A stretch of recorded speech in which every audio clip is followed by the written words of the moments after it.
Azərbaycan Prezidentinin imzaladığı əhalinin sosial müdafiəsinin gücləndirilməsi sahəsində əlavə tədbirlər haqqında sərəncamı ilə sosial müavinətlərin məbləği artırılacaq xəbər az xəbər verir ki, bununla bağlı ortaya çıxan suallardan biri əlilliyə görə pensiya və sosial müavinət məbləğlərinin necə artırılmasıdır.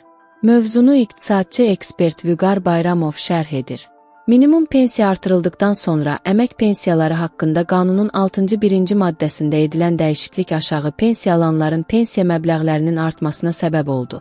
Sosial müavinət məbləğləri isə konkret olaraq müəyyənləşdirilir.